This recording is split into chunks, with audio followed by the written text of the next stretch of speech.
Gente, mais um trechinho do julgamento, porque olha, esse julgamento foi cheio de frases de efeito, de mensagens, e teve uma mensagem que, olha, por essa eu não esperava.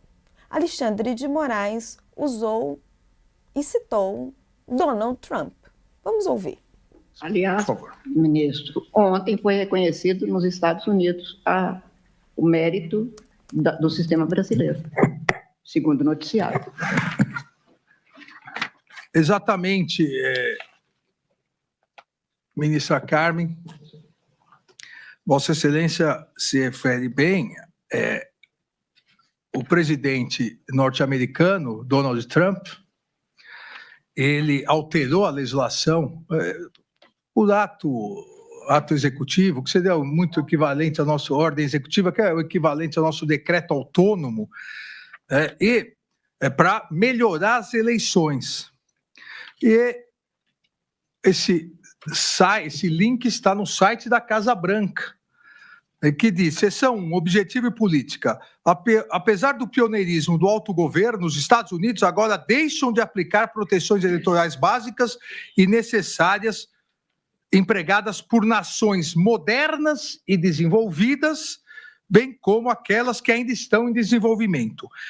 A Índia e o Brasil, por exemplo, estão vinculando a identificação do eleitor a um banco de dados biométrico, enquanto os Estados Unidos dependem em grande parte da autodeclaração de cidadania. Então, o Brasil citado expressamente como modelo de sucesso pelo presidente norte-americano Donald Trump. E aí, Léo, o que você achou disso? Eu confesso que eu tomei um certo susto.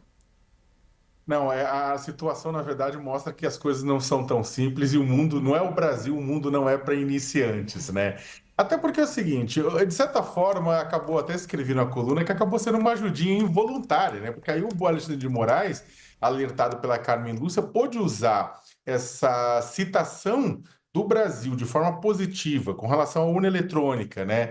Num texto de decreto assinado por Donald Trump, pôde usar para defender o sistema de votação brasileiro, que é sistematicamente criticado por quem? Pelo aliado de Donald Trump, Jair Bolsonaro. Inclusive, hoje, na conversa que ele teve com jornalistas, ele voltou a criticar a urna eletrônica, voltou a defender o voto impresso. Então, no momento da votação, agora de manhã, em que o Alexandre de Moraes estava falando e defendendo essa questão da qualidade do nosso sistema de votação, né, ele acaba citando esse trechinho do decreto de Donald Trump, né? E o interessante, bem, ele estava falando, o Trump estava falando com o caso do Brasil e da Índia, elogiando a forma como os eleitores estão cadastrados, como vão às urnas, como usa a urna, especialmente na questão de dados biométricos, né? Que é aquela coisa que hoje em dia você coloca o dedinho lá na urna para provar que você é você. Né? O mais irônico é que esse projeto de lei do Trump, esse decreto de lei esse decreto do Trump, desculpa, é um decreto que está sendo criticado,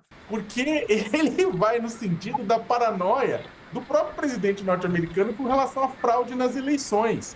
O Trump tem uma tese paranoica que não se comprova na prática, de que tem muito imigrante indocumentado, sem documentos legais, votando para presidente da República, e isso é fraude.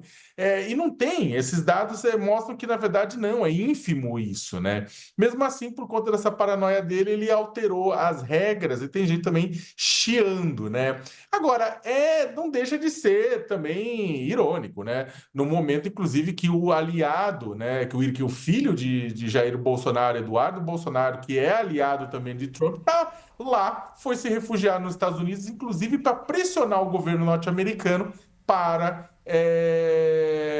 pressionar o Brasil a fim de aprovar uma anistia ou talvez não condenar Jair Bolsonaro. Como a gente disse, Raquel, o mundo não é para principiantes. Ah, mas não é não, esse roteiro